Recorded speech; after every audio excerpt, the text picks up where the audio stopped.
we're back. So now we're on the second floor of the museum. A lot going on the first, even more on the second. So right behind me and next to me, you can see is the beginning or end of our To Fly exhibit, however you want to say it. So we've got many plane parts. You can see the landing gear behind me. Also in this exhibit, we have a number of simulators. If you are stationed in this area, play with the simulators. You should be playing with them every time you're up here. Make sure they're working. If they're not working or they've crashed, let somebody know so that we can then get somebody to restart them and fix them so that no visitor has any downtime on them. All in all, I think we have 3, 4, 5, 6, 7, 8 total simulators up here that visitors can sit down, they can try, they can fly a jet, a plane, a cargo plane, a stunt plane, many different things that they can fly. And as we pan around, you'll start to see the many parts of it. Also back here is our Keller Science Theater. That is where all of our shows happen, our Kaboom, our Nitro, our Coral Ocean Rescue Rangers show that we're gonna have all summer. If a visitor says, where's the Keller Science Theater, you're gonna direct them right back here to the To Fly exhibit. And as we continue to move in this direction, you guys are going to see the whole time behind me, we have all of these simulators that visitors can sit down and enjoy. This area is a popular area, so make sure you're always paying attention when the kids are here, where they are, what they're doing. We don't want them climbing in certain things or climbing on top of them. Also behind me is our Max Flight. Our Max Flight is a 360-degree range of motion simulator. Right now it's on airplane mode, so airplane mode, visitors get in, they control it themselves, they can spin, they can do barrel rolls, they can make themselves sick, or they can decide not to go at all. It is a charged attraction, so visitors will be charged here, or they can buy tickets at the info desk or the box office as well. So as we continue on through the exhibit, you can see it's a very lengthy exhibit. Directly in front of us, that silver dome, is our 7D ride experience. Visitors can go in there and they sit down in a chair with 3D glasses, and the chairs rock side to side. There's ticklers, there's water, there's smells, there's bubbles, there's like little jabs in your ribs and sometimes on your thighs, and basically a 7D experience. The rides in there right now are Wall of China and the Jet Fighter experience as well. And as we're continuing through many exhibits, this is our loudest one. This is our Escape Velocity. Kids learn about escape velocity. One side is the moon, the other side is the earth. In order to escape the gravitational pull of each of those, of the planet and the moon, they're very different, so you learn what the difference is and how much the difference is. And if you already figure it out, it takes more to escape Earth's gravity than it does the moon's gravity. Now, to your left, as you guys can see, this is our Mars rover. It is a 16-person attraction. Visitors get in, it rocks side to side, front to back, and it takes you to Mars. So visitors get in, they exit on the back side onto the planet Mars, where we have a couple of Mars-themed exhibits up there as well. So as we continue through the To Fly exhibit, if you can see above me, you see all this ribbon. Wherever there's ribbon, that is the To Fly exhibit. So it extends pretty far down the museum hall here. And many exhibits to touch and play with and look at and push buttons and learn about. We've got Mars rovers, we've got astronaut training simulators here. As we continue through though, we then get into what we call our Gizmo City. So Gizmo City is right here, and a couple of things that you may recognize. So we have our giant lever. We like to talk to visitors about counterbalance and counterweight. You also learn about that in our science park, which we'll go down to in a little bit. We have our magnet tables, and then something that grabs visitors every single time they are here are both of our brain teaser tables. And on these brain teaser tables, there are 12 total different brain teasers. They'll sit here and they'll try this for hours. Believe me, hours. And then they're gonna get frustrated because I can't figure out the answers. If you see a visitor and they don't know the answer and you know it, help them out. Don't butt in and be like, let me just do it for you. Ask them, hey, if you'd like, I give you a hint. Or if you've finally given up, let me solve it for you. If you don't know the answer and a visitor really wants to know, what should you do? Yeah, find somebody who knows the answer. We also have an answer key inside the programs department that you guys can grab, use. Please make sure you put it back, okay? One of the more evolving spots in the museum or traveling exhibit is our traveling exhibit hall, which is directly behind me. Right now, our exhibit is called Rescue, and it talks about the many different branches that help rescue people. How do they do it? What's the science behind it? And after the summer, it'll become Archimedes Principle as a new exhibit. This changes out every 3 months so that we're constantly offering our visitors something new, something different. We're not going to go all the way through the hall. We'll leave that to you when you are on the floor to walk through. You can learn it, but lots of cool things you can do in there. You can sit in a helicopter. You can report the news. You can balance beam. You can even dive in to a giant pit of plastic balls that are supposed to be the water, okay? Or the ball pit. Ball pit's a very popular spot, so of course we staff that so that we do not have any accidents or anything like that. A couple of things to remember if you're at the ball pit: take off your shoes, take everything out of your pockets. Phones get lost, keys get lost. We don't want to have to go find them inside of there. So now we've moved past the traveling exhibit hall, and if we pan over here to the right, this is our Powerful You exhibit presented by Broward Health. 4 pillars that this rests on. It's Powerful You, Cutting Edge, Powerful Me, and Powerful Team. I believe those are the 4.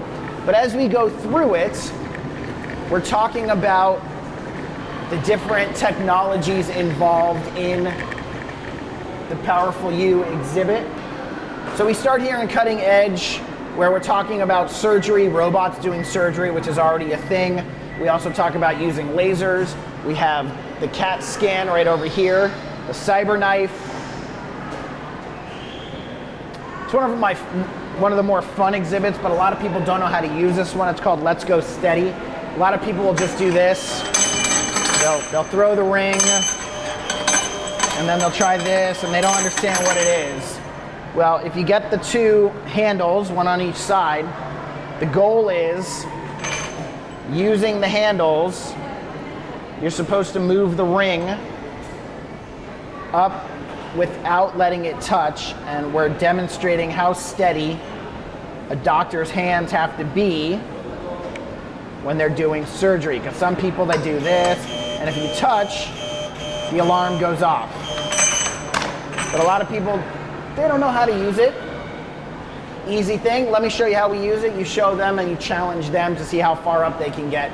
There's an easy mode and then there's a hard mode, okay? As we continue through, we get to the middle of the exhibit. We have our lung exhibit right here. Of course, the lungs are very important for all of us, helps us breathe. When we talk about gas exchange, we also give you the option to use the 2 interactives on each side, and it talks about smoking and asthma and COPD and a couple of different things that your lungs may encounter, and how to avoid them and what actually happens if you are doing that. If we move through to this side, a couple of things. So this is our Powerful You side of the exhibit. We have our balance board over here. Of course, visitors can stand on it, holding the bar. And once they let go, the timer starts. And then once a side hits, it doesn't matter which side, you get your time. So mine was terrible at 2.2, but I'm not even trying right now. On this side, we have our Think Fast exhibit. It's all about involuntary reflex. It's a fun exhibit to get people to jump, okay? So if we touch the screen, it's gonna talk about involuntary reaction. It's gonna ask you to count the number 8, I think, or 5. Say aloud how many red 8s are on each screen. So you'll go through it, and it's gonna start flashing. So there's 1, there's 2, there's 5, there's whatever number you try to count. It flashes at you, you jump, you get scared, and the cool part is it actually records your reaction, and then you can play it, or you can hit the button to restart all over again. Also trying to test yourself, we have an arm wrestling machine here, so you can test yourself against the computer in this one. There's 2 sides, and you can muscle it up and you can try to give it a shot. As we move through to the other section, we have on the inside here. So it's not powerful, it's powerful pulse. So we have the heartbeat game, so you can sit down and challenge yourself to stay on beat with a heartbeat, and once it goes, it's out. And the number on top is how many times it's beaten since the exhibit opened. This is probably one of the cooler things, and I wish I had this when I took anatomy in high school, or excuse me, college. But right here we have our body scanner, and of course you scan the body, and you can pick different systems of the body, and you can learn different things. There's interactives, you can click, there's questions, there's quizzes. There's lots of fun things that really keep visitors engaged here all the time. Another one of our exhibits that we have in here is right here. And this is our See the Beat exhibit, where you can grab the pulse meter and it tells you what your heartbeat is. Of course, you can learn your resting heartbeat, but then you can get up, do some jumping jacks, get excited, and then you can see how fast your heartbeat skyrockets. But then the cool thing is, how do you bring your heartbeat back down? And for some people, that's just calming music, soothing thoughts, and that can get your heartbeat to come back down. For this exhibit, one of the more popular areas for the children to play in is actually on the powerful team side, and that's on the other side here.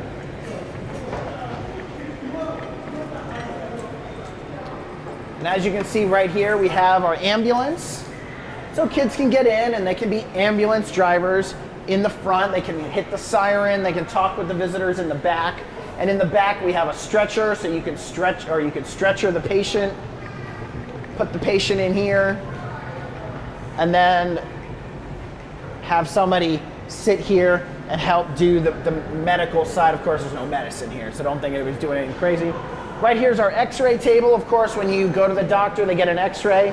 Okay, hopefully they don't have to take an x-ray of your entire body, at which point I'm sure you're in trouble. But they take x-rays of different parts. If you come by this and you see that it's already made, just scramble it up for the next set of visitors. Right here, this is one of the more fun exhibits. So this right here is the wrong stuff. It's also the drunk driving simulator. So visitors can sit down, they can put their body weight in, male or female, and then how many drinks do they have? 0, 2, 4, 6, or 8? Maybe not 8.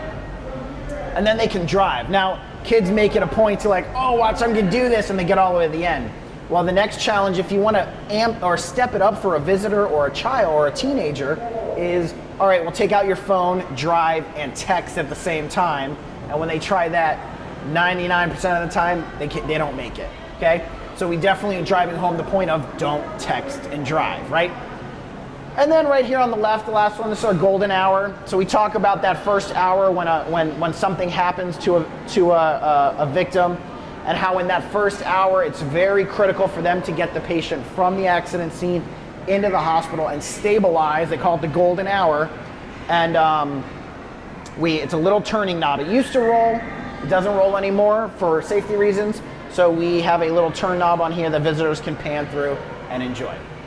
Common question you're also going to get, other than the most common question, which is, where are the bathrooms, is where's the gems and minerals or rocks exhibit, and where's the dinosaur hall? Well, this one is right outside the IMAX theater, and it is just past the museum, so you actually have to come out towards IMAX on the second floor to get to this area. But right behind me is the start of our dinosaur exhibit. So we do have casts here. We have a Triceratops, an Ankylosaur, and then we have a T-Rex skull right over here that visitors can take a peek at. There's a couple of informational placards that they can also look at and read up on. But kids get really excited about dinosaurs, so we have this.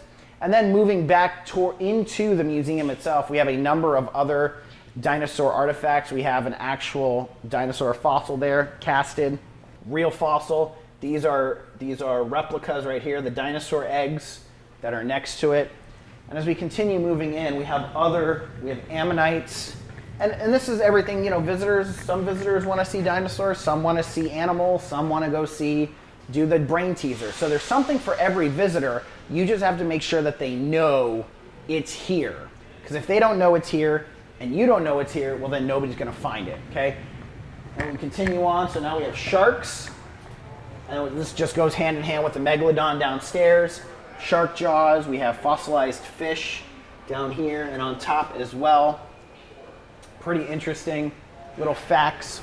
And then we get into our gems and minerals exhibit, which is a pretty cool exhibit if you know where it is, one, but also if you get a chance to just stop and look at it. And it's right over here as visitors exit IMAX. It's the first exhibit they generally see.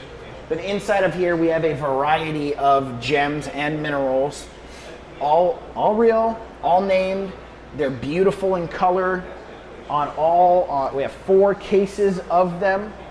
And then we also have, it's probably one of the cooler exhibits, as simple as it is. So this is the how a volcano erupts. And so all you have to do is you push the button on the bottom, and what you're doing is you're sending air up through the fine sand, and it's showing how a volcano erupts. And basically there is no how, because you can't predict where. So if I stop and we let this rest and I do it again, you don't get the same pattern. You always get different patterns. And that's just how the volcanoes also work. And we can get rid of all this sand.